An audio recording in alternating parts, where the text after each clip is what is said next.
In about 10 minutes, I'm going to have the guy that was the founder of the Ocoee Outdoors and the zip line that everyone's seen.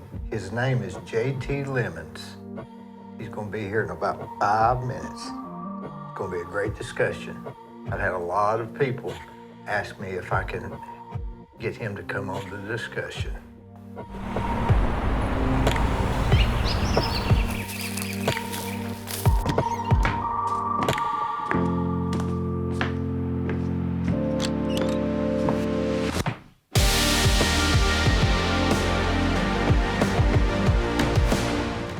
Well, our house is at the foot of Chilhowie Mountain, kind of about a mile from Oak Grove Baptist Church. You know where Oak Grove Church is? Let's see now, Chilhowie Mountain. You mean coming down from Chilhowie? I didn't know there's a house there.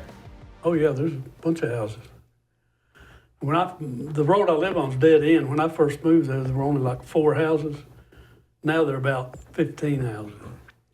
I ride my bicycle sometimes up by Webb's store, come down around, and so I guess you see bicycle riders. Oh yeah.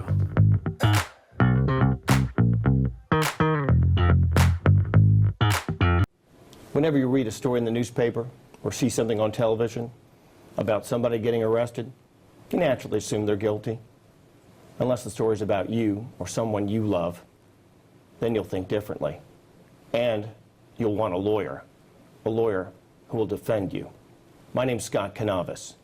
If you or someone you love has been charged with a crime, call me.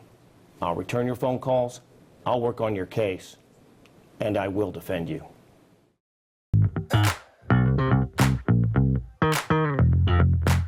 How far is that from Greasy? It's not far from Greasy Creek, right? Greasy Creek's about, what is that, 9 miles? Well, the campground's about 6 miles from where I live. But we have a cabin on the lake. We spend most of our time there. That's where I was when you called this afternoon. And you were with Johnny Borders? Not today, no. I mean, but yesterday? Yeah, No. day before yesterday, Yeah. I guess. Did you catch anything? We just caught a couple. One nice one, though. It was pretty nice bass. I did Max Everhart's cabin over there. Oh, yeah. Yeah, it's back in the back. I think that's what, Hell's Road, maybe? Yeah, I call it Baker's Creek. It's when you got to turn it where Cherokee Corner used to be. You turn go back in that way. Go past Sugarloaf. Yeah. Yep. Past I guess it was a YMCA camp. Yep. And then you have to open the gate. Mm-hmm. Mm-hmm. And then you have to walk about 100 yards. It was a real pain. They got a lot of rules, don't they? Oh, yeah. A lot of rules. Well, our cabin is boat access. You can't drive to it. Can't even get close to it. So when we tore down the old cabin and completely rebuilt it, and we had to take everything over there by boat. Did the Sammy Fair build that? Who built that? No, well, I did most of it, but I hired some subcontractors. Got Buck Ledford to do the framework, and they did a great job. They took it from the seal plate in the dry in 10 working days in February. So if you go there, you got to get on a boat and go over there. Yeah. You have anybody break in? Never. Knock on wood. Are you? Who else can? So you're on an island, I guess. Peninsula. Yeah. Mickey Torbett's kind of close to me, and Todd Walker. Mm-hmm. Doughball, Steve Hickson, he's kind of close. Yep. I can walk from my cabin to Steve's in about 15 minutes through the woods. And how far is that from Gray Epperson's? Gray, we're almost right across the lake, straight across the lake from Gray. He never comes up there anymore. I went up there with him one time. I can't remember what was doing, but you could tell he didn't go up there. Yep. His wife will come up there every now and then, throw sticks in the lake for the dog chase and stuff like that.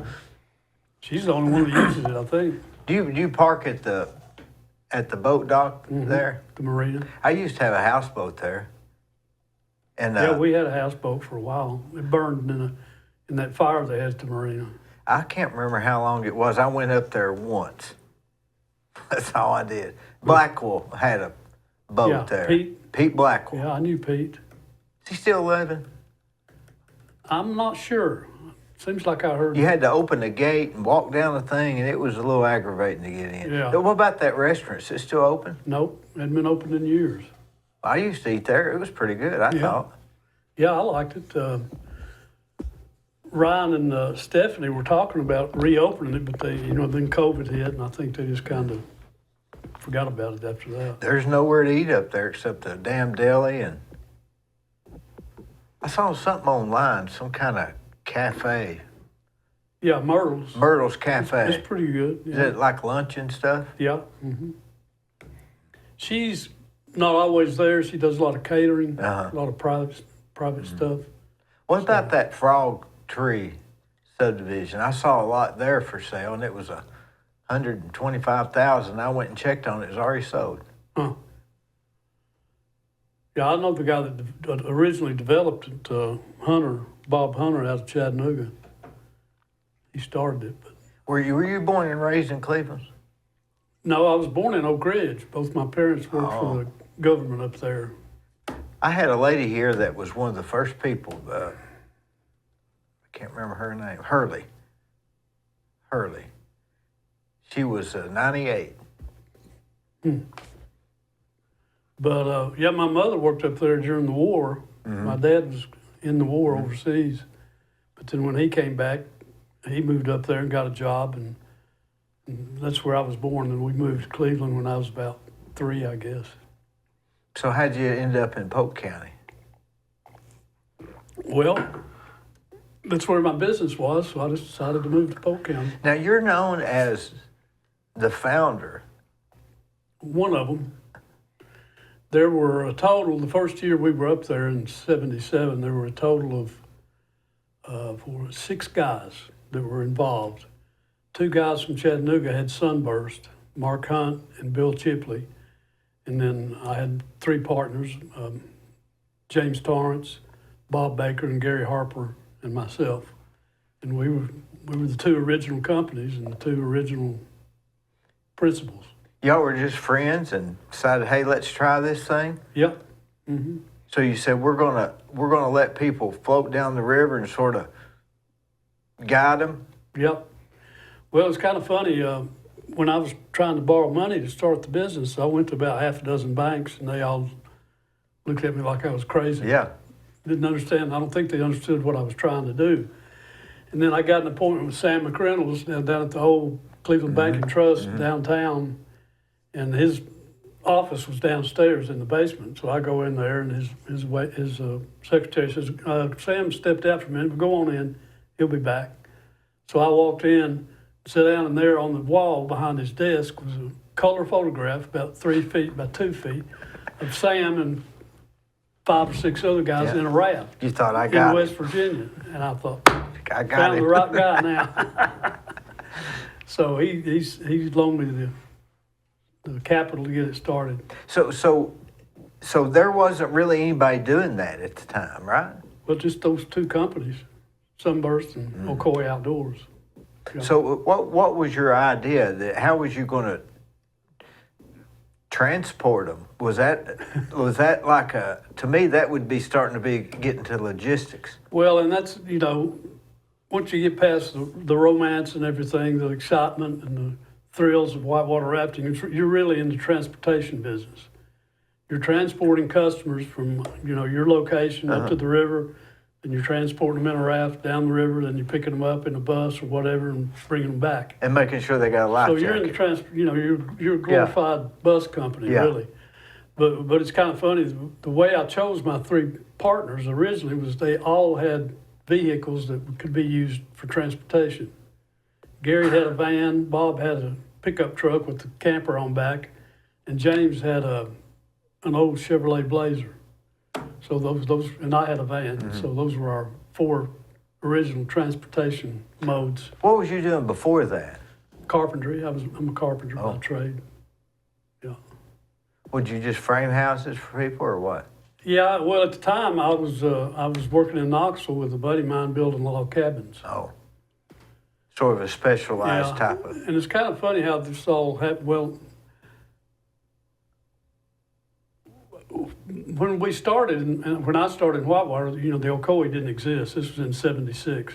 They didn't start running water in the Ocoee until September of '76. So anyway, I was living in Knoxville, and I went over to pick up my date one night, and she wasn't ready, so I went in the apartment and sat down on the couch, and she had a Reader's Digest on the coffee table, so I picked it up and started flipping through it. Well, there was an article in there about a guy in West Virginia that was starting a rafting company. Paul Brewer was his name. He's now a friend of mine. I've known Paul for 40 years now. But anyway, he had a company called Mountain River Tours in West Virginia, and they ran the New and Golly. But so I read that article, and I thought, man, that'd be a cool way to do a little, make a little beer money during the summer. Yeah. So it wasn't long after that, me and some of my buddies went down to the Chattooga, and we were coming back on Highway 64, and there was water in the Ocoee. This was late September of '76. And I had a raft and some kayaks on top of my van, so I said, hey, well, it's still daylight. Let's run this thing, see what it's like. So, and this was just a few weeks after reading that article about Paul up in West Virginia. And I got to the takeout, and I said, I think I'm going to try to start a business on this river. We didn't see anybody else on the river that day. I don't know, Mark hadn't started yet. They started the next year when we did in '77. But, so anyway, I spent the next few months trying to get business partners and investors and stuff like that. And then we opened in July of '77. What kind of bit money would you have to have just for I guess you had to buy rafts, life jackets. Well, when we first started, I was buying rafts from a guy here in Cleveland at the Army-Navy store, Gary Sneed.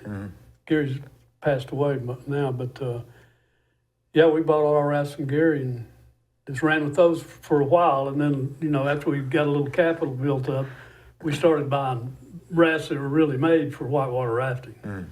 Those Army surplus rafts weren't really made for that. So then you started having to say, okay, now we got to haul the raft up there, right? Yeah, and the people, and the gear. It was kind of trial and error. I bet it was. Was it scary? No, not really. You kind of got used to it. It was funny, the rafts we started with were real small rafts. And we knew if you got in a raft down in one of those boats, you were going to fall out of the raft 4 or 5 times on the way down. You had to swim whitewater. So we all got pretty good at swimming whitewater by the time we were finished with that first year. Did you have just individuals wanting to come at that point? I guess not church groups or nothing like that, right? We had some groups, but it was mostly individuals. Our first customers were a couple from Texas on their honeymoon up in the Smokies. They'd been to Gatlinburg, and I don't know how they ended up down there, but they did. So what'd you do? So did they say, how much is it? And you thought, well, what can I charge them? No, we'd already published our rates and everything, so we knew what we were charging. The first year, we actually gave people an option with or without guide. But we found out real quick that wasn't a good idea because, people were falling out all the time and swimming, getting banged up. So after a few months, we quit doing that. We just did guided trips only. So a guide is one of them. I guess I grew up knowing them as river rats. That's what they all called them. Yeah. And then all the people in Polk County used to refer to us as whitewater hippies. Yeah. in the late 70s or the early 80s even still. Yeah, late 70s, early 80s. Randy Miller, he used to do that, didn't he? Yeah, Randy worked for me for years, 30 plus years. I bet he was a good guide. He was a good guide, or he is a good guide. Is he still doing it? I'm not sure. I don't think he did this year. I sold the business, so I'm out of it now. And a lot of my guides went other places. But I don't think Randy worked this year, but I could be wrong. So does the guide sit on the back and kind of steer? Yeah, he's the rudder, basically. And he shouts orders, if he wants the boat to go to the left, he'll say, back paddle on left and forward on right. And that way, and then the boat will turn to the How left. long does it take to go down it? took between an hour and a half and 2 hours. We tried to guarantee people at least 2 hours. We did a lot of stopping and jump rock and swimming at Go Forth and Yeah. stuff like this. So we figure most people drive at least a couple of hours to get there. So we ought to try to give them at least 2 hours on the river. Now, when I've seen them, I've seen the buses with just look like huge rafts on top. Yep. Well, when we started, people weren't putting racks, what we call a rack on top of a bus to haul boats. They were using a van with a trailer or something like that. Well, this was in the late 70s when the oil embargo hit and gas prices went through the roof. And we were sitting around one day and talking about, these car racks, put your canoes, kayaks on the top of your car on a car rack. And we said, why don't we build one for a bus? So we started doodling on a piece, on a napkin or something, I'm sure, and came up with the first bus that had a rack on it. So we could haul our boats up there and back. Well, getting them up there would be a job, wouldn't it? Yeah, you mean loading them on top of it? Yeah, it is a job. Isn't it? Is that the guide's job? Yeah. Yeah. Yeah, it's and it can be dangerous. I've had guides fall off of buses. Sure, before. Yeah. Now, how did you decide where you was going to, in the beginning, where you was going to let the rafts out? Didn't you had to have a wide spot in the? Well, back then there was of course no official put in. Yeah. So we just go up there right below the dam, what we call the stick dam, and we'd have to struggle to get down the riprap to get to the edge of the river, carrying rafts. Yeah. Which wasn't easy. And people following you. But that back then was the only way to do it. Later on, TVA came in and built a little put in right there. How'd you get them to do that? Did they realize at the time it was a business? Yeah, within a couple of years, we were doing like 5,000 people. Golly, in the 4 months of the season? Yeah, it was. So how long from the time to those people from that your first two customers were you doing 5,000 people a week? We started in 77. That'd probably been about 79 a couple of years later. Well, that's fast, isn't it? Yeah, well, I had a friend that I'd met in Knoxville, and he had worked at a TV station in Knoxville, and I heard that he had moved to Nashville and was managing a TV station over there. Well, turns out it was Channel 5, which is one of the biggest stations. I think it's a CBS affiliate in Nashville. And so his name was Bob Sullivan, so I called Bob and I said, hey, Bob, I've started a business down here on the Ocoee River, and we could sure use a little publicity. Why don't you send the cameraman over here? So he did. And it was funny, the cameraman fell out with the camera at Hell's Hole. And they had it all on film, and they put it on TV in Nashville, and that's when our phones started ringing off the hook back then. You mean just overnight? Yeah. All because of that one phone call? Yep. Of course, that might have happened anyway, but... Yeah, maybe, but back then, television publicity was a lot bigger than it is today, with all this internet stuff. Yeah. It's kind of watered down, yeah. But, anyway, it changed our whole trajectory of the business. Did you have to really start adjusting the way you operated? You'd have to really start changing how you operated. Oh, yeah, we did. We bought, in 79, we bought our first bus from Collegedale. I got to know the guy down there in Collegedale, Mr. McKinney, that ran the pool for him, the transportation pool. So if he had a bus that he wanted to sell, he'd always call me and say, come down here and look at this bus. So anyway, our first few buses we bought from down there from Collegedale. Did you have to get the driver's CDL license and all that sort of thing? Not back then, you do now. But back then, any of us could drive a bus. Would it be harder to start that now? Or is it just one of those things you just... It'd be a lot harder now. you've got all kinds of rules, regulations, requirements that you gotta meet. Do you think that if you had it all to do over again, that you'd create another sort of type of industry that, If I was in my 20s, yeah. what would it be? Oh, I'd do the same thing again. I loved it. But- Until the pandemic hit, I loved what I did. You know what they say, if you love what you do, you'll never work a day in your life. So how long when did you say, hey, I can't put together log homes no more? Oh, I did that 78, I guess. So about a year and a half into it, you said, I'm too busy. Mm-hmm. Kind of got a lull. Well, I mean, I was still doing some construction work. Actually, I helped them.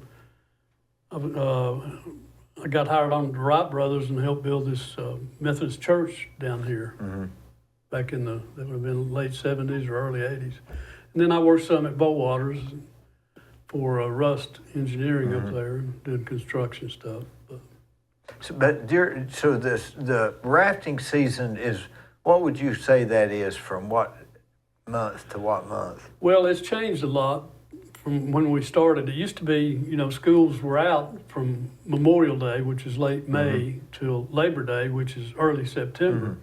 So you had 12 full weeks where people were out moving around, doing stuff. And well, now the way the schools operate, it squeezed that window of opportunity down to about 8 weeks.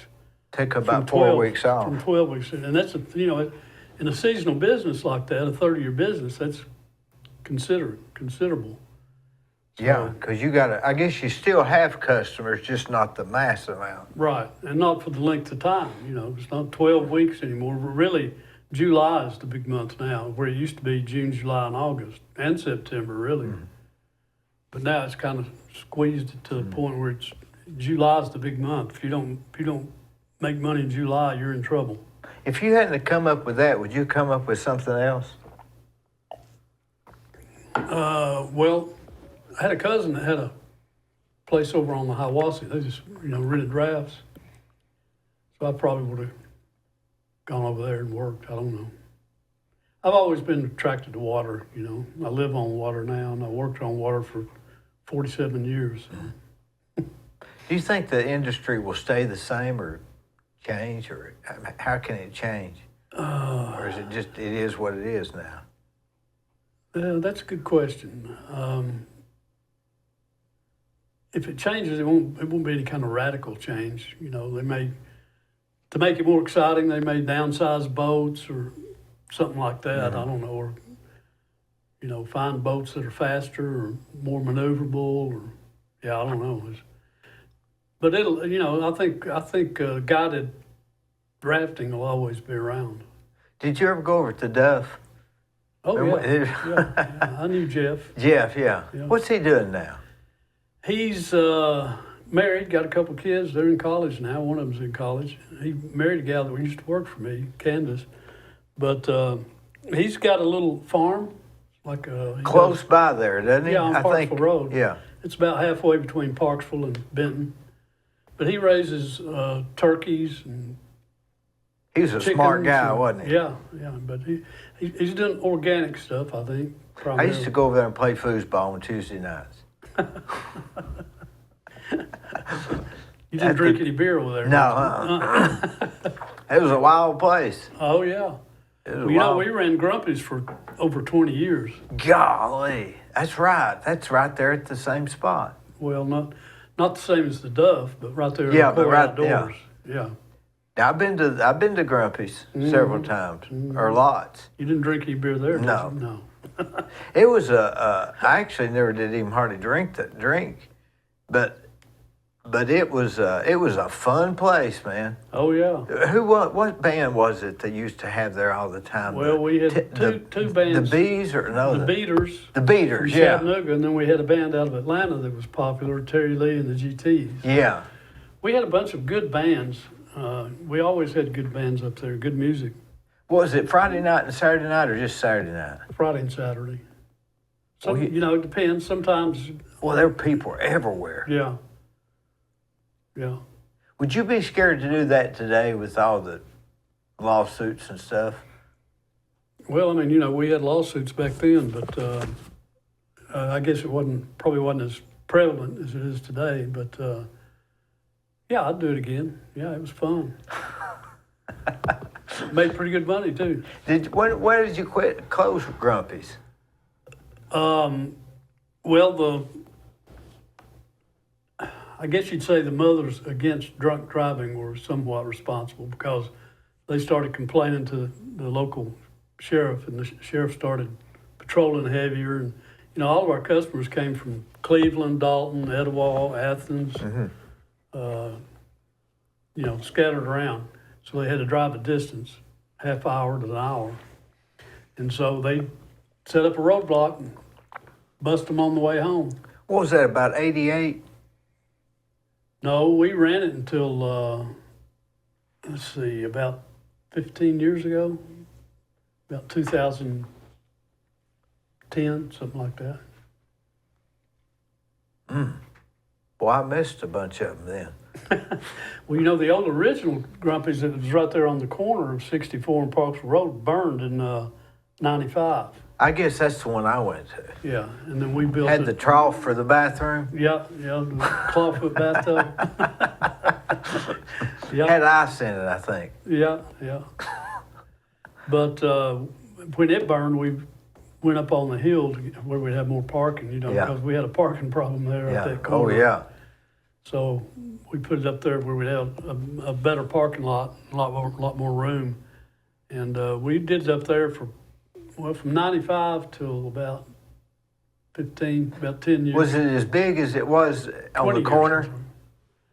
You mean in size? Yeah, I mean, as far as people. At times it was, but it was different, Was it the people were different, a little different, maybe the customers?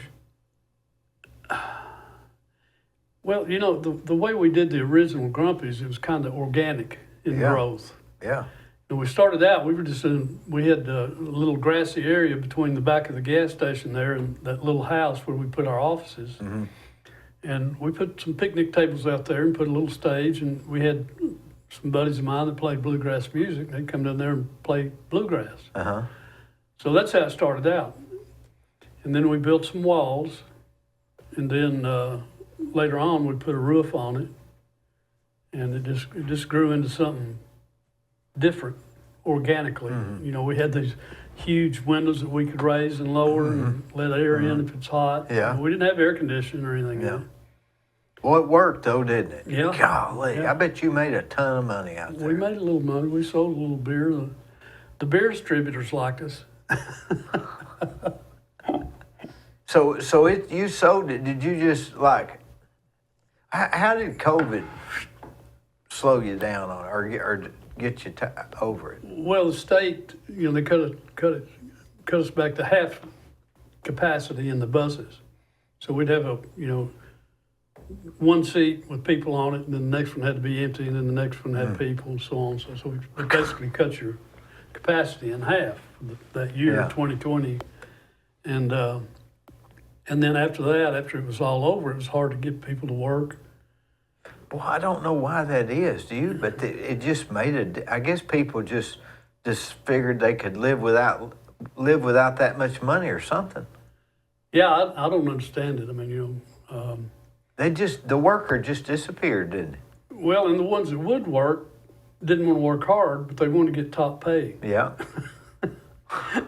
There's just something upside down about the whole thing. But after a couple of years of that, I thought, I'm about ready to move on, quit this. It took me about 3 years to get everything sold off, but I've got about everything sold except one little piece of property up there. Did you have a plan for a dismount? No, I didn't have an exit strategy. I wasn't that smart. You seem to have the idea first and start doing it and figure it out later. Yeah, that's pretty much the way I operate. Yeah. Have you always been that way? Pretty much, yeah. Not much of a planner. Is that just more of a doer, Is that more adventurous to you? Yeah. Yeah, I think it's more fun when you're kind of spontaneous in what you do, especially if you enjoy what you're doing. Mm-hmm. which I did. You never have been a guy that needed money then. That wasn't your driving force. No, not at all. Not at all. No. I mean, you know, it's a necessity and it's nice to have, but it wasn't the reason I did what I did. I did it because I liked it. So money's never been No. you don't care to be a multimillionaire? No. And I'm not. You made it. Wonder what makes you not want to be driven for money like that, like some people. Because some people, that's all they do. I mean, it's just more and more and more and more and more. But that doesn't go along with a river rat or a... Yeah, I mean, you know, most the people, all my friends in the outfitting business, they do it for lifestyle. Yeah, that's what I was... Not so much money. And another buddy of mine from West Virginia told me years ago, John Dragan, he had Wild Water Limited up there. He said, you know, if you're a river outfitter, you're never going to get rich just outfitting. He said, what you got to do is buy real estate. Mm-hmm. And so back then I started buying some real estate. And we, over the years, had about 300 acres, I guess. Up there in Polk County? Yeah, in the general vicinity, yeah. Did you have the zip line? Yeah. Well, that took some nerve. 12 years. Yeah, I don't know. That was not one of the smartest things I ever did. I was 60 years old when I started it. And that summer that we built it, I think was one of the hottest summers on record. I thought I was going to die out there. Did many people do that? Ride the Yeah, zip we line? did pretty good. It helped pay for the property. You know, that was the whole deal. I bought about 250 acres. On that side? No, that was about 50 there. Oh, yeah. And there's about 40 between Highway 64 and Parksville Road, where Ocoee Outdoors is. Yeah. There was about 40 acres there. And then I bought 287 acres, I think, up on Prince Mountain. And I just sold that earlier this year to the Nature Conservancy, so it'll eventually be part of the Cherokee National Forest. They'll add it to it. Yeah. Mm-hmm.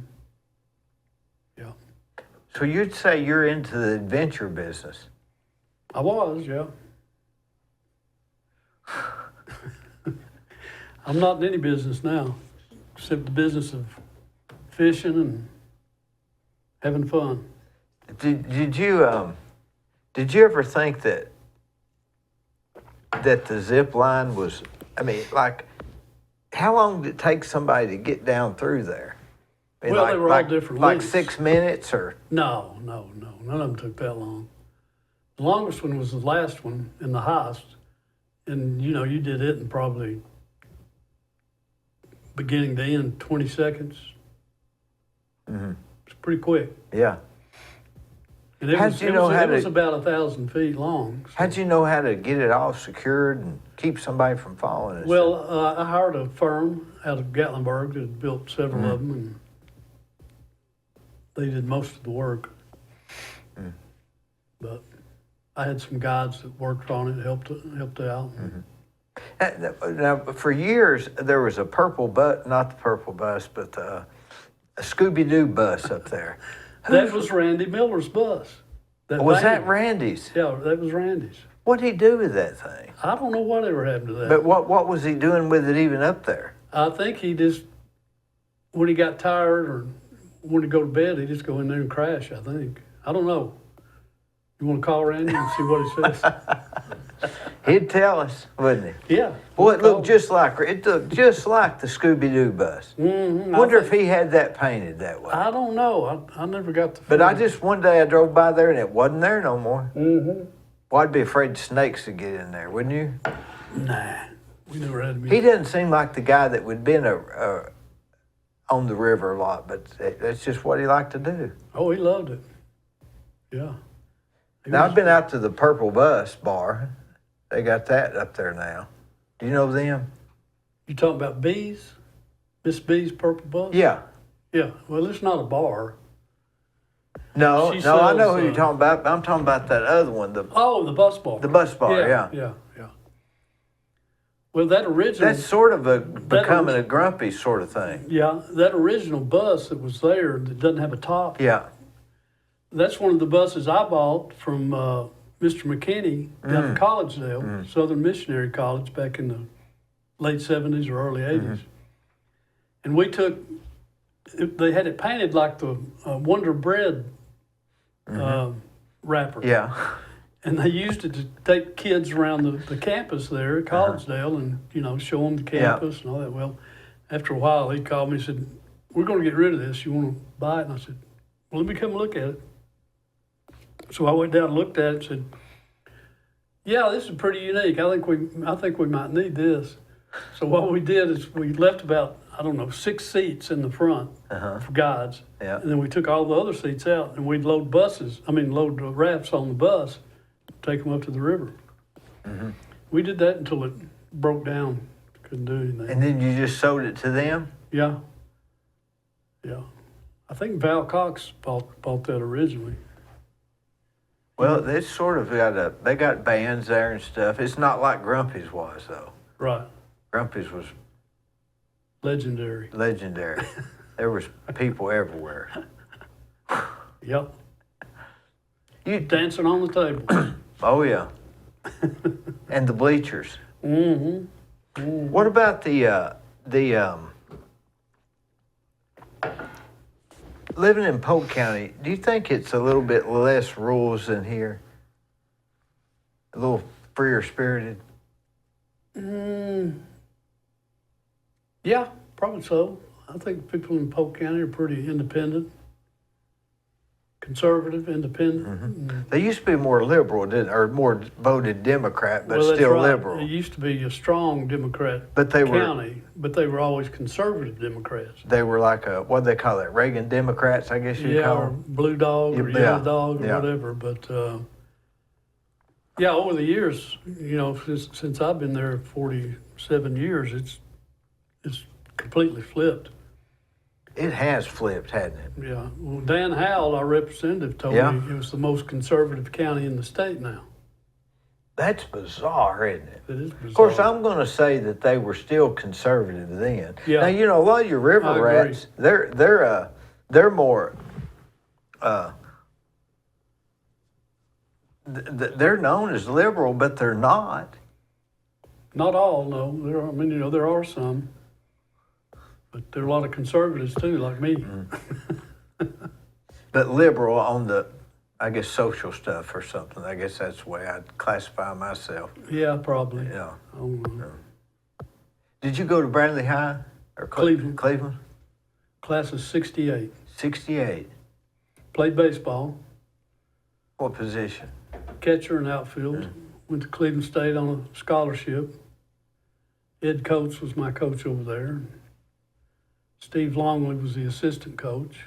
I remember Steve. Yeah. He became a pitching coach, didn't he? Didn't he pitch professional or something like He that? played I think he played for the Reds. In the Something minor like that, league. yeah. I don't know if they got to the majors, but he played minor league ball, I 68. think. Whose class would that have been? Let's see who I was in there. Randy Lonas. Yeah, I know Randy well. Randy's a lifetime friend of mine. Doughball would have been Steve Hickson, but what he likes to say is they redshirted him a year and held him back. Is that what he says? They redshirted him? But So he was Ronnie Ware was in that class. He was the quarterback. Gary Ormby? No, I don't think so. He might have been younger than you. Yeah. Alan Jones. He's younger, 4 years younger, I think. Yeah, he was class of 69. Well, it must be a year. That doesn't sound It right. doesn't sound right, does it? No. He's 72, I think, so that'd be... Well, I'm 74. So he's about 2 years... You were right in there with him. Mm-hmm.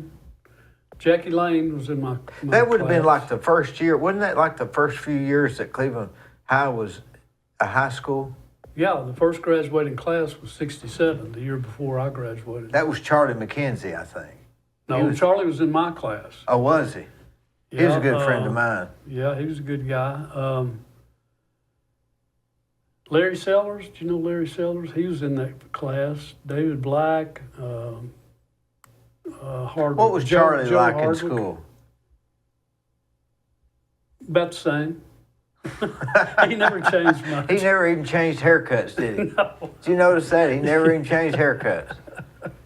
He was a card, man. He used to say, Charles Madison McKenzie the Third Esquire, something like that. He had a long name. He was funny. He kept up with Everything. everything. Everything. Especially property. Everything. If you owned some property, Charlie knew how much you owned and what Who you you paid. bought it for. Yeah. Probably who you'll sell How it much to. taxes you were paying on it. Boy, he hated taxes, didn't he? Who doesn't? He used to say, what was it? He had a saying, I knew you before the election, during the election, and let's see, he's been dead, what, about 3 years, maybe? 4? 3 or 4 probably, yeah. Yeah. He drove a bus. School he? bus, yeah, he drove a school bus for So he had years. CDL. Yeah, he drove a school bus for years. Didn't know that. Worked for a sheriff's department. Old But Charlie I've was heard good. your name up around that area long, not just from Whitewater, but I can't remember. You don't own the convenience store up there, do you? We owned the Grumpy's convenience store there many years. But not that other one, that new one. No.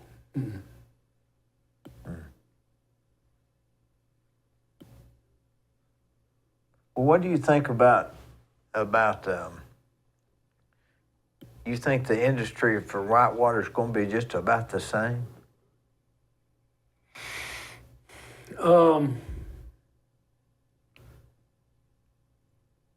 Well, I don't know exactly what you mean by the same. Well, I mean, or can they The same- do anything that makes it any different, or is it just going?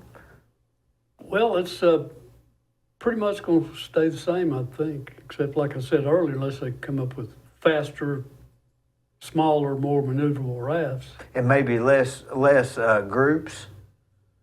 No, I think group business will always be a big part of it. Churches, scouts, civic groups. Now, when you sold that, who's the new owner? I sold it to people that own OAR, my competitors. Oh, They're over on Welcome Valley Road, so they'll just have a second location, I guess, or I suppose. you sell it for big money? No, I didn't.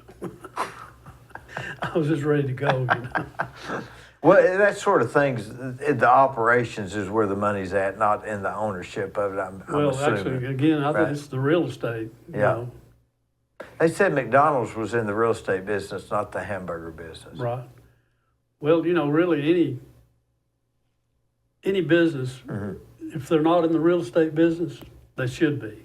So, especially a small business like Yeah. mine. That's the only thing you got left, isn't it? Yep. After you pay taxes and live. Yep. I mean, you have some assets. You know, you may have $50,000 or $100,000 in assets, but after that, it's property. Yeah, and how do you even sell the assets if it's a used raft or a used bus, right? Right. Yeah. Now, up in Polk County, they got that new grocery store coming, right? Oh yeah. Food Yeah. City or Food Line? Food City. Food City. Yeah. You know Phil Lee that lives out just past Yeah. where you I at? know Phil. I've known Phil for ages. I Good renovated his barn. Did you? Yeah, the upstairs. His dad just passed away here. Oh, really? I Yeah, didn't know that. like 6 months ago, maybe. Well, I hate to hear that. I knew his dad too. Good people. Yeah, Old railroad people. Old railroad. Yeah, he worked Mm-hmm. at the one in Copper Hill and the one in Etowah Yep. and the one at Benton Station, what used to be Yep. Benton Station. He worked with my uncle in Etowah. My mom's side of the family were railroaders up in Etowah. My grandfather on that side was a railroad engineer. Yeah, that was a big deal back then. Mm-hmm. Yep. Does Phil? He's a cool dude, isn't he? Yeah. Knows a lot about music. Music. We went. Trains? I went with him and Steve and Chris Harbison to a Merle Haggard concert in Knoxville years ago, probably 30 years ago. Yeah. We had a big time. He's good friends with them. Mm-hmm. So how'd you get introduced to him?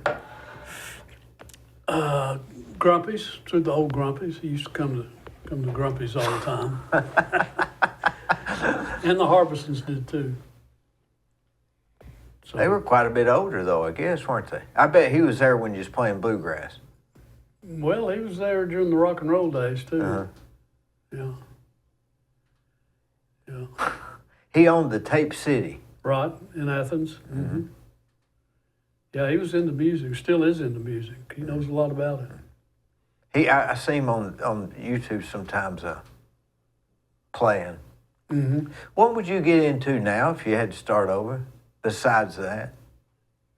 Besides that, Besides that, if you couldn't do that no more?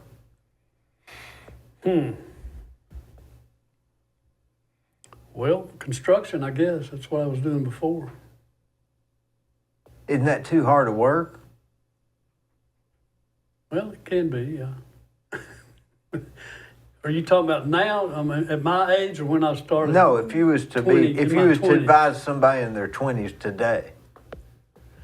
Oh, if I were to advise Yeah. someone, I'd definitely tell them healthcare. Go into healthcare. Doctor, lawyer? I mean, a doctor or nurse, anything related to healthcare. That's big business these days. But what if you didn't like the business? Well, I don't know. Find something you like. And not worry about the money? Well, yeah, that's what I'd recommend. You've had a pretty good run, hadn't you? I have.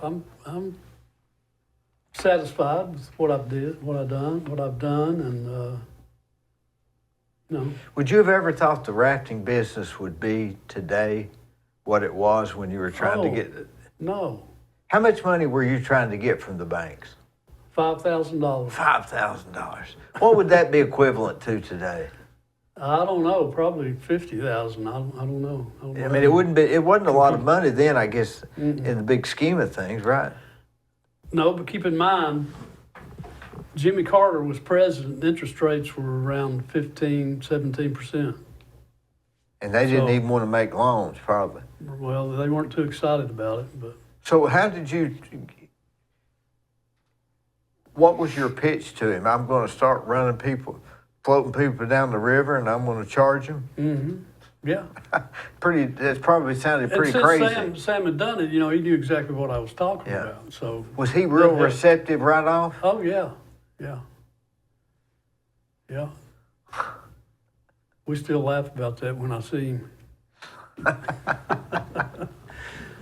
Sam, you're responsible for starting a big industry up there in Polk County. How many are there now? At least 24. Golly. Yeah. All making enough to survive? I don't know the answer to that. Some might be struggling, but I don't know. Because all you'd have to have, can just anybody start that, or do you have to have a permit Well, now? yeah, you have to have a permit. But you didn't have a permit. No, there was no rules or regulations when I started. Just went up there and got in the raft and went. So when But- did they start the having to have permits? 84, That wasn't very long after you started, right? right? I guess they saw, there's money here to be made, or Well, see, when we started, they condemned the flume line in September of '76.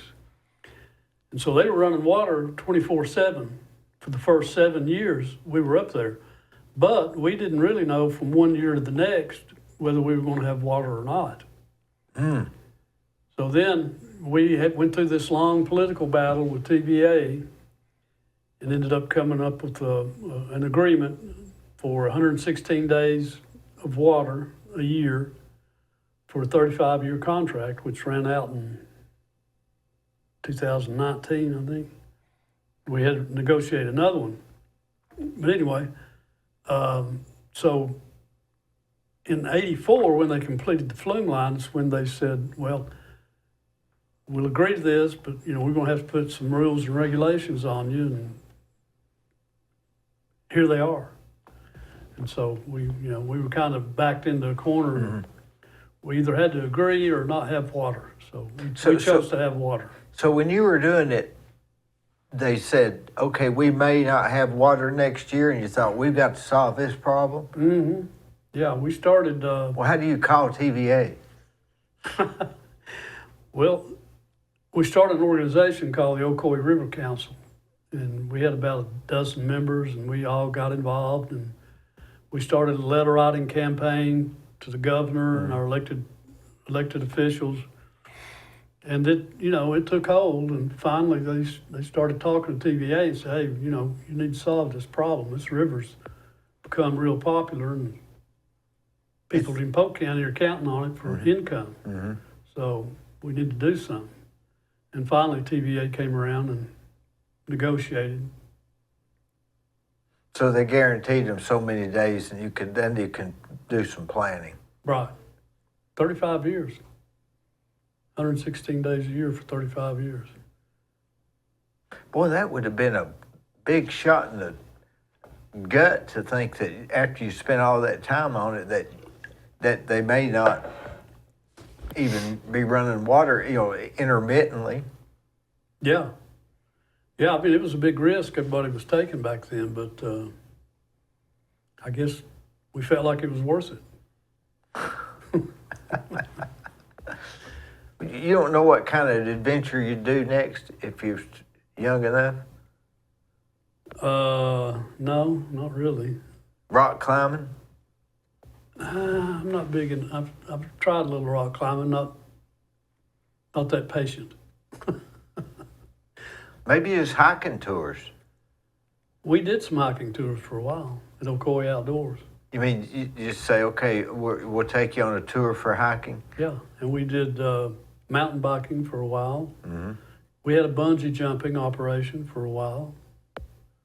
We did a little bit of everything over the years. I mean, we were there 47 years. Mm-hmm.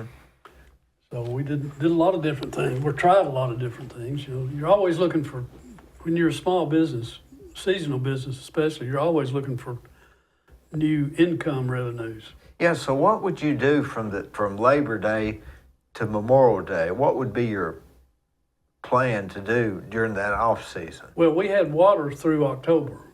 So November through March, we didn't have water. So what'd you do then?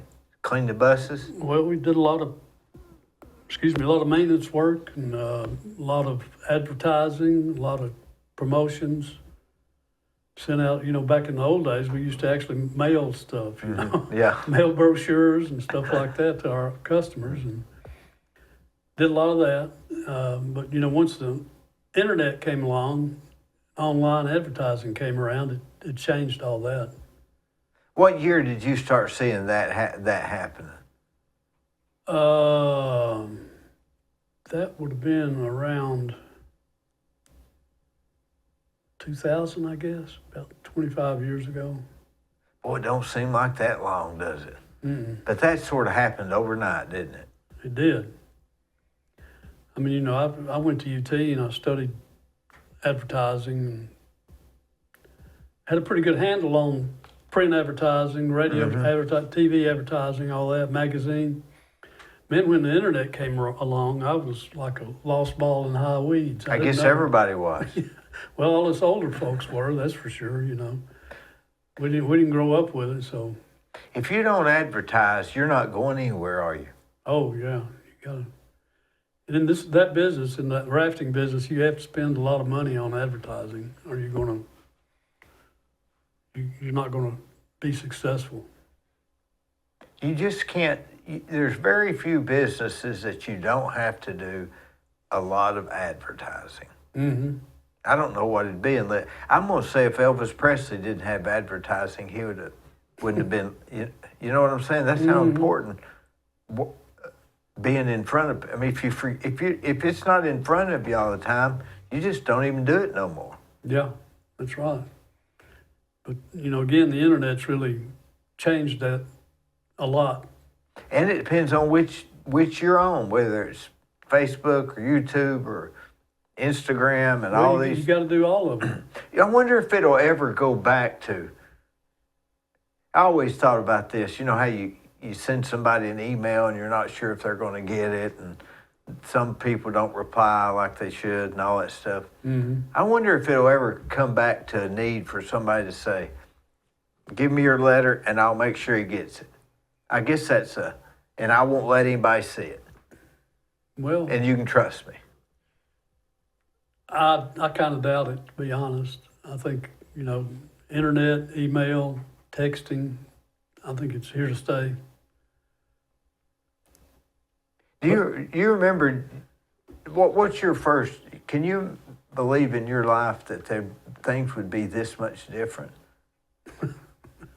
No. I mean, I remember, well, this phone here, I remember having that phone. Yeah. Party line, you remember the party line? I don't remember party lines. Yeah, I do. My grandparents were both on party lines. So see, I could text you we can text pictures. What's going to be next? Because I don't know. you're a forward-thinking person. Well, I don't know about that, but, well, I mean, this artificial intelligence, I think, is going to change things dramatically. But isn't that just a sort of like a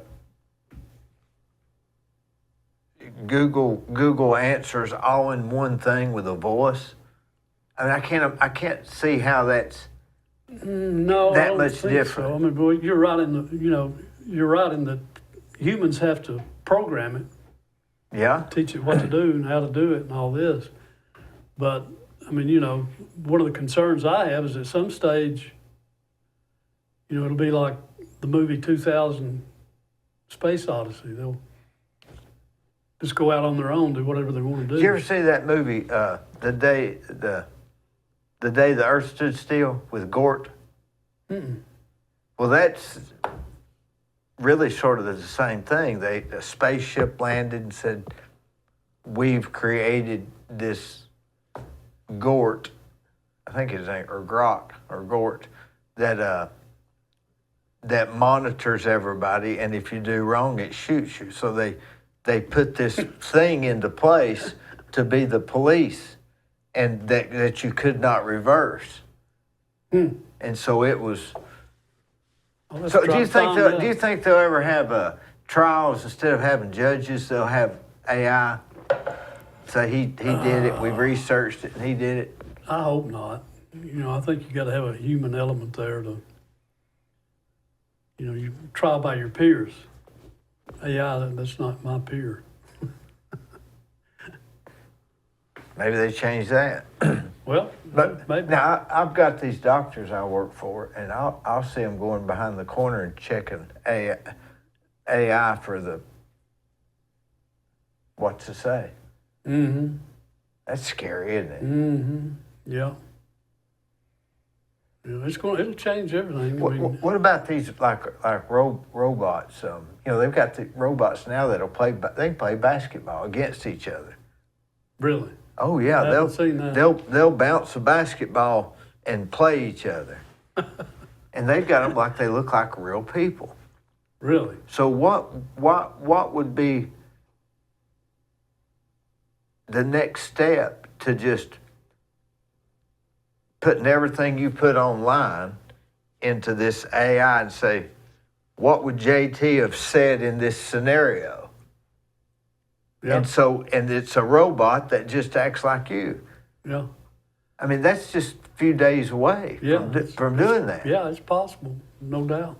So if you had a relative that died, you could say, do you want them cremated? Yeah, I'll cremate them and download their personality into this robot.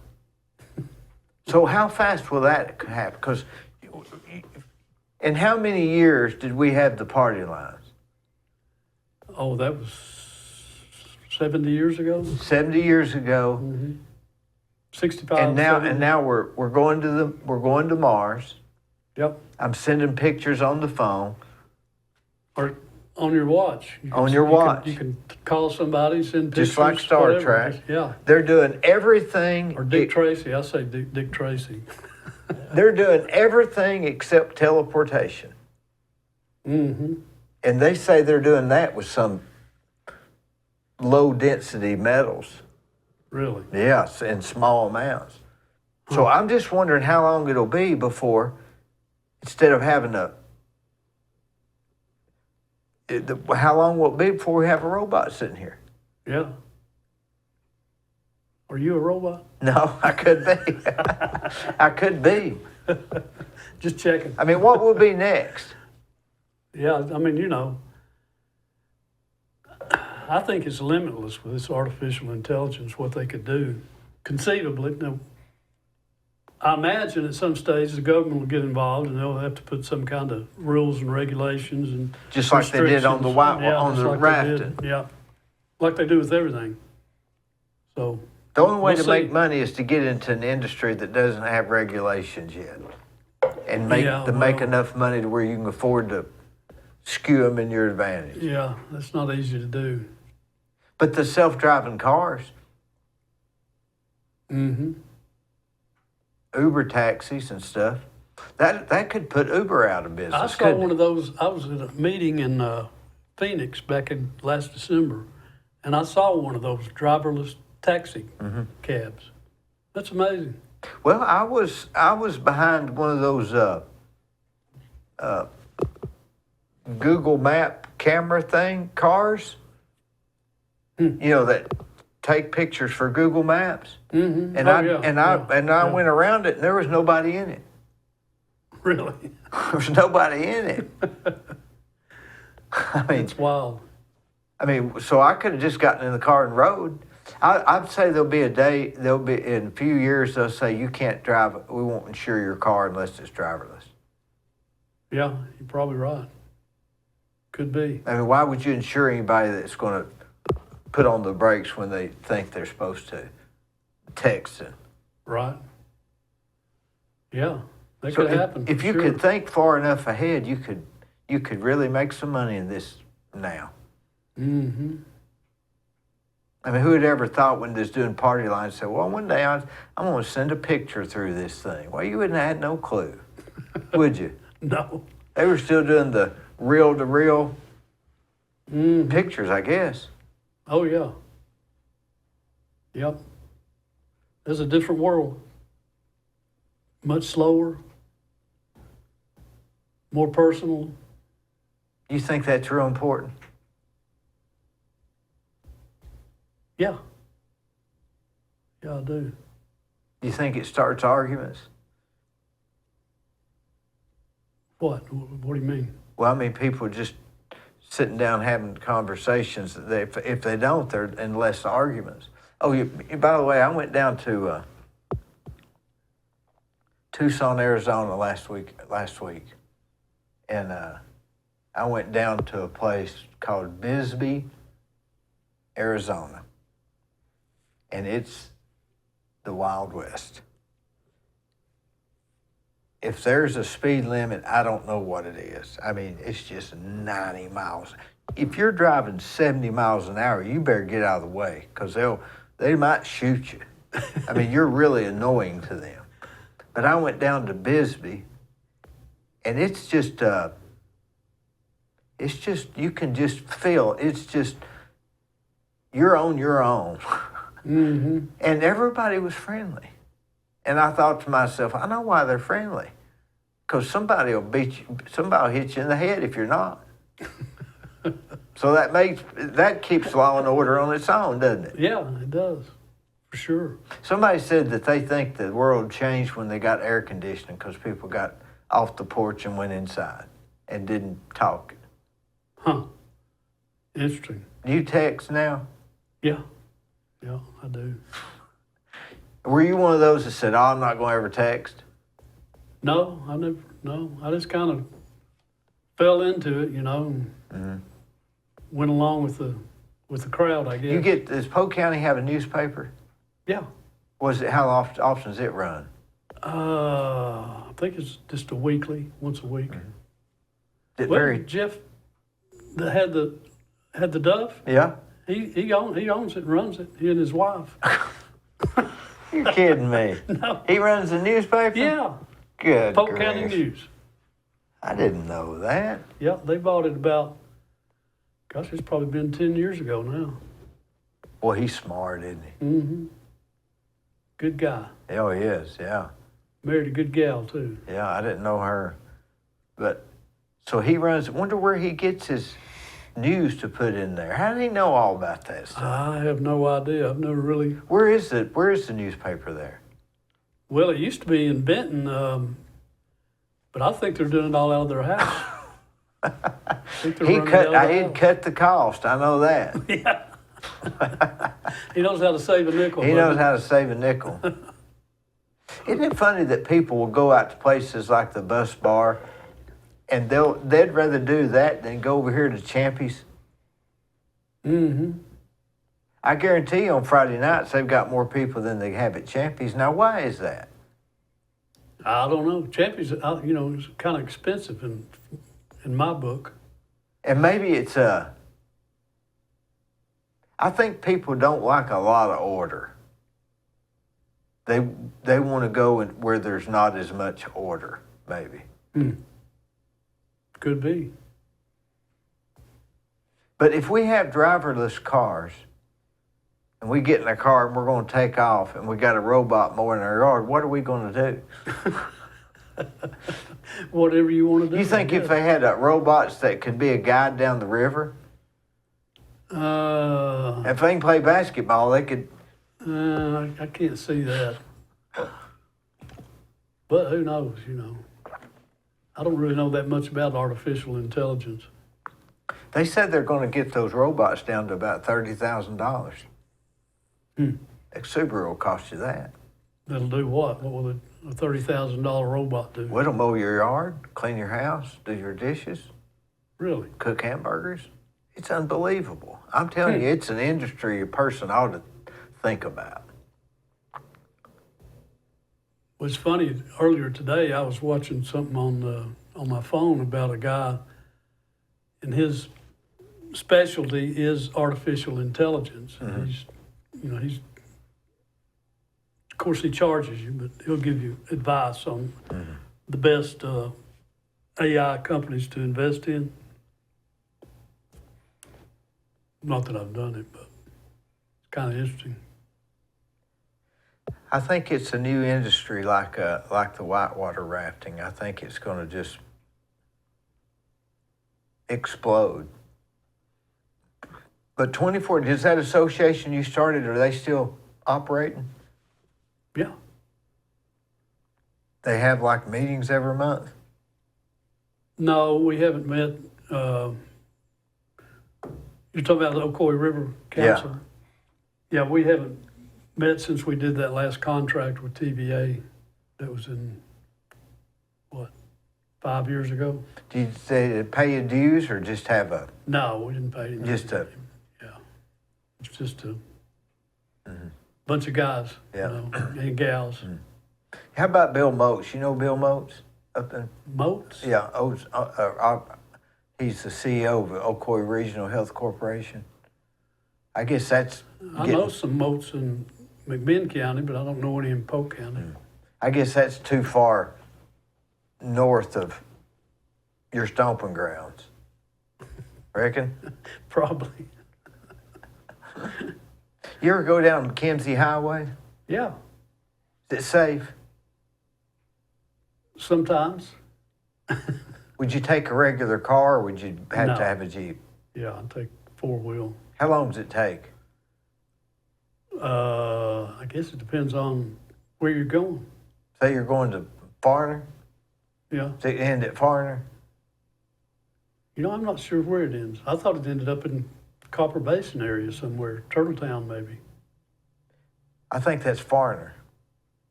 Farmer's more down this way. Boy, there's a lot of land in there that people would have no idea that's back in the middle of nowhere, isn't it? Yeah. Polk County's a big county, but not many people. It's like 70% is government owned. 70% of the land is government owned by either Forest Service or TVA or the state or somebody. Now, a guy told me that that you could turn right at that Cherokee Corners, and you could you could follow that road instead of stopping at Sugarloaf. You could go all the way to Copper Hill. Yeah. Is that road better than Kimsey Highway? No. About the same. I mean, when you get on past where you were talking about, Yeah, what I call Baker's Creek. Yeah, it sort of ends, and Yeah, from there on, it's pretty rough. so there's nobody that owns any fee simple real estate. It's all national forest. No, there's some privately owned property back in where you're talking about. Well, how did they get it cut out of the national forest, or just never said okay? I don't know. Wasn't there a settlement back there at one time? Yeah. Are you talking about the one that on the creek, what I call Big Creek, that comes into the Ocoee River there below number 2? Mm-hmm. Yeah. What was the name of that? I should know that. Not Caney Creek, right? No, Caney Creek's Caney on Creek's down. different. Yeah. Our takeout on the Ocoee is at Caney Creek. It was they had an auction here 5 years ago or something. They were going to auction it off. How about McFarland? McFarland, yeah, I know we're on the Hiawassee. Yeah. Yeah. I know McFarland. Nothing's there, right? Just that. Not much. It's funny you said that. My grandfather, I told you about that was an engineer. Mm-hmm. They had an old caboose that they had on a sidetrack up there at McFarland. Mm-hmm. And they'd go up there and camp and fish and stuff on the Hiawassee when my mother was little. I saw a guy on the internet that did a story on McFarland that, Really? yeah, there's supposed to be some door there that nobody knows where it goes to. It's probably just a tale, but he showed a picture of the door going into the side of the mountain. Huh. What was that for? Was that a powerhouse at that time? McFarland? Yeah. I don't think it was ever a powerhouse. It was just a railroad that had a sidetrack where they could switch cars, and add cars, take off cars. But there's a structure there of some sort. It's Yeah. got like 4 legs. I think it was related to the railroad, the old L&N Railroad. Oh, maybe that's where they loaded something, or it's like a silo or something. Yeah, probably water. But if you go up past Webb Store, go up there and start going in the mountains, you get lost. Oh, yeah, There's no power or nothing, is there? yeah. Do people live back there? Oh, yeah, yeah. They don't come to town, reckon, or what? I guess some do. They got to for groceries, I would imagine. I don't know, it's different. I'd like to live like that, I really would. But I'd get snake bit or something. What else you got going on? Oh, not a lot. Buddy of mine owns a lodge up in Alaska. I went up there in July and went trout fishing, caught some nice fish. And then last month I went out to visit my buddy Don Watson, Mountain View dealerships. He's got a place across the pass from Jackson Hole. Mm-hmm. We went up to Montana and fished for a couple of days, Beaverhead and the Jefferson Rivers. Caught some good fish. Could you do that when you were owning the rafting No. place? Just too busy? Well, I mean, I definitely couldn't have left in July to go to Alaska. Are you glad you were retired when you did? Or would you have done it earlier? I would have probably done it a little earlier. Like what age? 70. You think it's good to work till you're 70? In my case, it was good for me. Yeah. Would you have when you go on these trips, Is that what you're primarily now, just kind of going around seeing stuff and taking trips that you couldn't have taken then? Yeah. Mm-hmm. Like Alaska, how long do you have to go to Alaska? See, I was only in Tucson for 3 nights. Well, I was in Alaska for a week. Is that too long for a guy that's worked? Or is that about right? Or could you have gone shorter? I wouldn't want to go for less than a week. It's a long way up there and a long way back. It's you're on the airplane's about 8 hours. 8 hours. Do you sit? You have to take first class for 8 hours? I don't. You just sit like this? Yeah, you can get up and move around a little, go to the bathroom. But those first classes here and businesses, you can lean back. I can sit there, but I just have a hard time sitting straight up. But you don't. You can handle. You don't pay the extra. How much would first class have been? I have no idea. It would have been like $3,000 or something. Probably. I guess. Yeah. It's not worth that to me, is it? You? No, I've never flown first class. I just sit and take a melatonin or something. Yeah. Or get a drink. Yeah, something Have to a knock drink, me out. So 8-hour flight. Did you have to stop over, or was it Yeah. straight shot? No, we stopped over. I changed planes going there in Milwaukee and coming back in Chicago. And so it was like 8 hours total. Yeah, What about where'd you leave out of? Atlanta. So you had to leave here to go there. So that's 2-hour 2 drive. hours, yeah. 2 hours before you're there. Mm-hmm. 8 hours to get there. That's 12. Well, that's 8 hours on airplanes. Yeah, you're probably laid Not over, what, counting an your hour? layover. That's an hour and a half or something? At least 2 hours. What I like It was about a long day getting there and getting back. Oh, It was you a real just- long day. What time was it out there when you... Well, there's 4 hours difference. See, that messes my mind up. It was, I can't hardly handle it. yeah, it's 4 hours earlier there than it is here. And yeah, I can't figure out what time it is in Cleveland while I'm there. I don't know if my phone's telling me what time it is here or what time it is there. No, your phone should change. What was it like in Alaska? Was it real cold? Not real cold. No, I mean, it's July, which is their warmest month. Which was what, 60 or 60, 50s and 60s. uncomfortable or just... No, I dressed for it. I was dressed warm, so I wasn't uncomfortable. So did you stay at a nice place or what? Yeah, my buddy Andy Miller's got a first-class lodge up there called Angry Eagle. Mm-hmm. It's on Lake Iliamna. They have the largest salmon migration in the world in that lake, and the river, Iliamna River, that feeds the lake. So they have a lot of fish. Doesn't Alaska have a lot of vacant land that nobody inhabits? Oh God, it's amazing. That's one of the things that struck me is you fly for hours and nothing. not see anything. Just ice? Well, Or sometimes just mountains and. Does anybody trees live in there?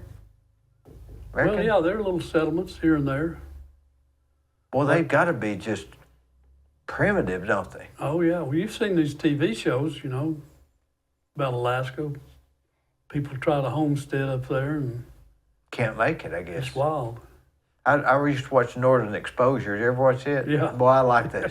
That's one of the best shows, wasn't it? Yeah, that's a good one. I watched the whole... Was it like that? No. His place is kind of isolated.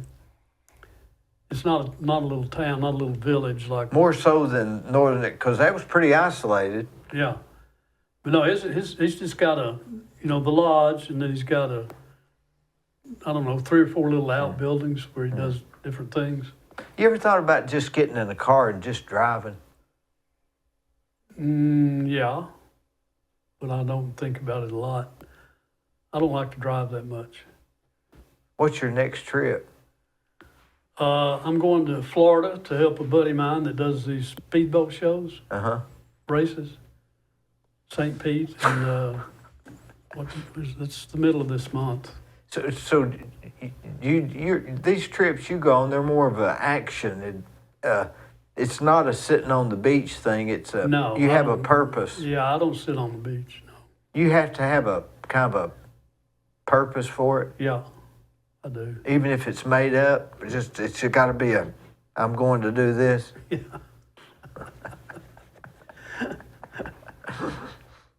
But I've been helping this guy, Rick Lindsay's his name. He owns a couple of insurance companies, Prime Insurance and X Insurance. And he's gotten big into boat racing. These big cigarette boats, you know, Yeah. go like, one of his biggest boat that he sponsors is twin 1,100 horsepower, 2,200 horses on a boat.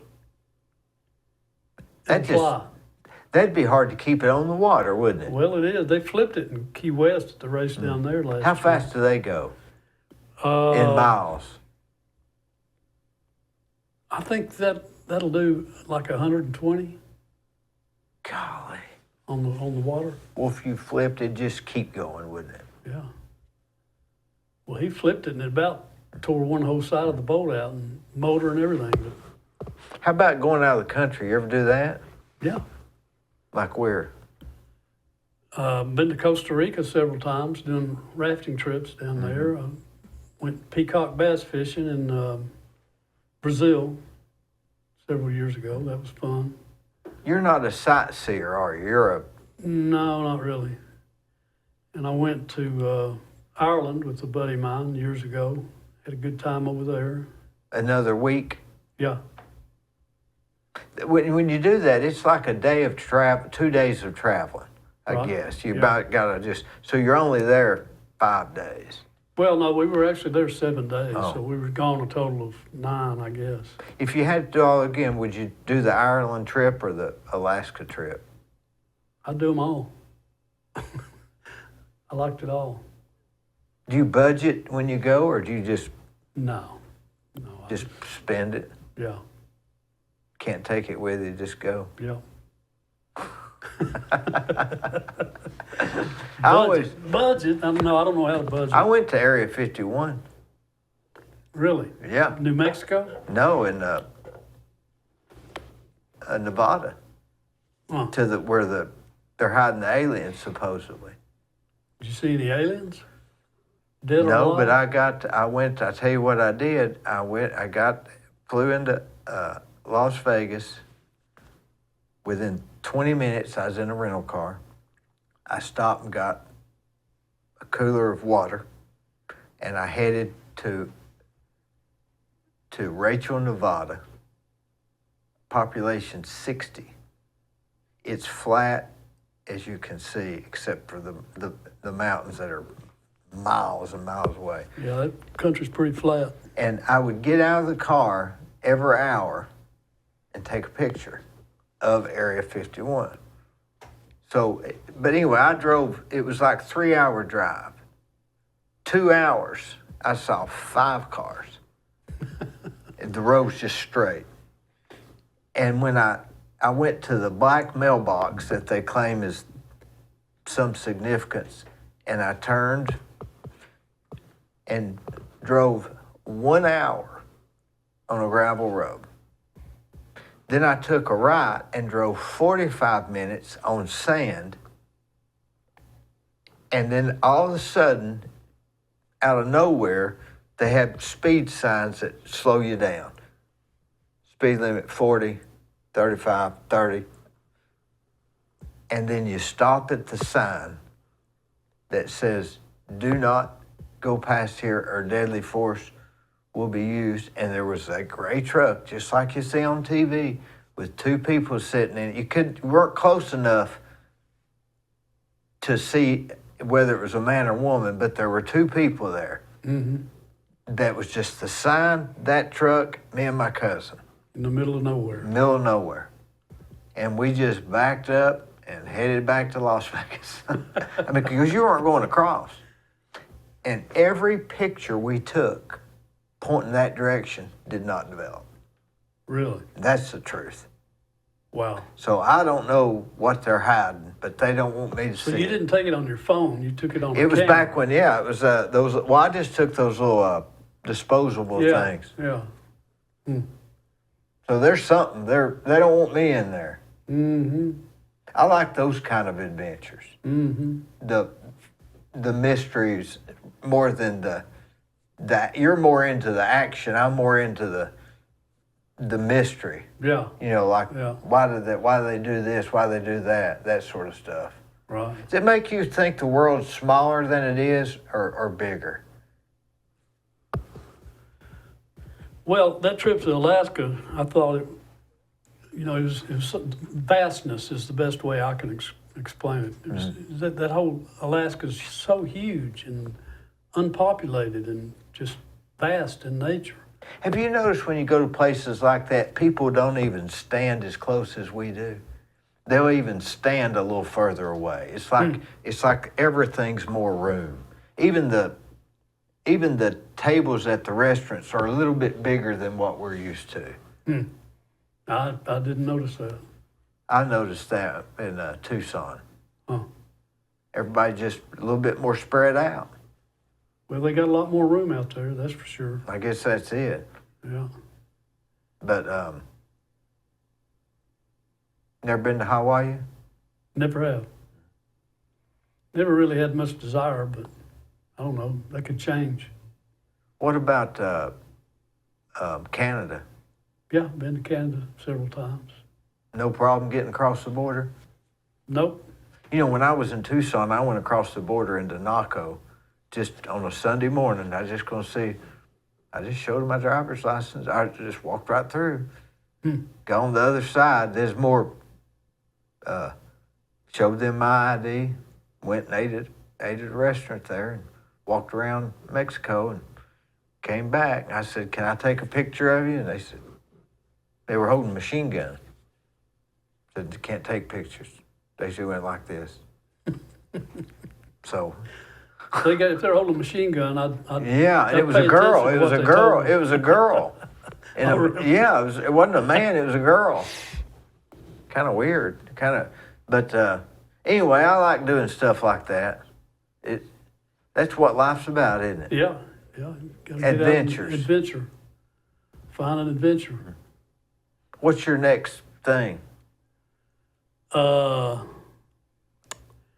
I sailed with a buddy of mine from Nashville for almost 40 years, and I'd like to rent a sailboat, go for like a week or 10 days. By yourself or with a No, small crew? with some other people, my wife and maybe another couple.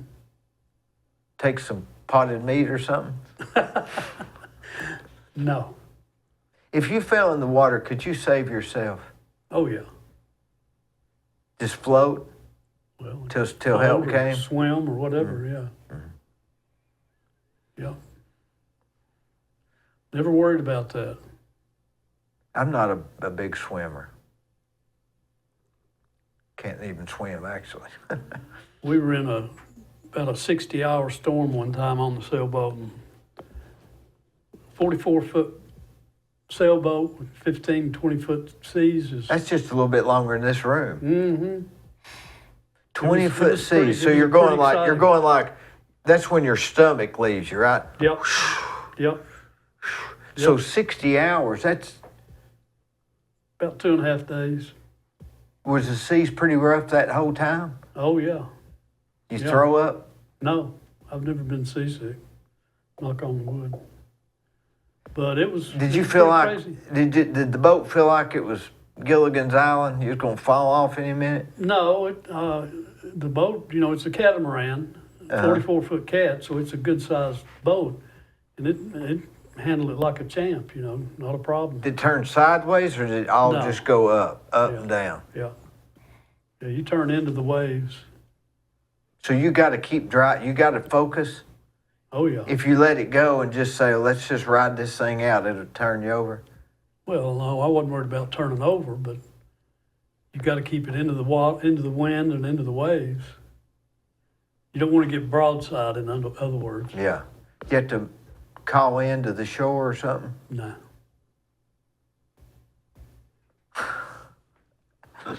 It was wild. JT, you've lived an interesting life, exciting. Mm-hmm. You ever thought you'd fly to the moon? Would you do that if you had the chance? Probably not. I mean, if I was a little younger, maybe, but You wouldn't just wanted to see if you could do it. Well, it's pretty expensive, I understand. So I don't have those kind of funds to buy a ticket to the moon. But you'd do it if somebody paid it? Maybe. Yeah, maybe. It'd be interesting, that's for sure. It would be interesting. You think we ever did go to the moon? Yeah. I do. I'm not so sure. Really. Yeah.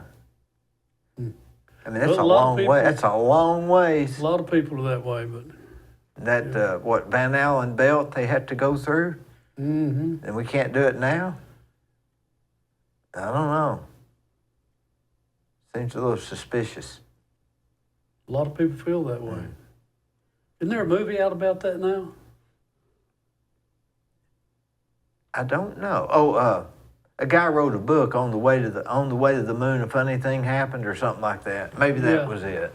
Yeah, but there's a movie, I think, about supposedly how they Oh, really? how they faked the whole moon landing thing. Why would they do that if they did? I don't see the point. Well, it's just propaganda. Russians, all that. Mm-hmm. Cold War. But if we hadn't, you'd think the Russians would have said something about it. Well, if they could prove it, yeah. Somebody to throw them under the bus somewhere. If they could prove it, they probably would. All right. Well, anything else? You ever get up to Copper Hill much? Not a lot, but Just occasionally. stay down at this side. Yeah, pretty much. Yeah. I bet I'll see Phil Lee tomorrow. I'll tell him I saw you. Yeah, do that. Tell Phil I said howdy. Yeah, I eat lunch with him about twice a week. Really? Mm-hmm. Well, let me know. Yeah, I'll come. I'll have come. lunch I'll with you come. sometime. Yeah. When he's not taking his mother to get her hair. He's a great guy. Yeah, I hate to hear that about his dad. Yeah. Well, listen, I appreciate it. All right, Thanks for dude. the info Yeah. on the Good to history. meet you.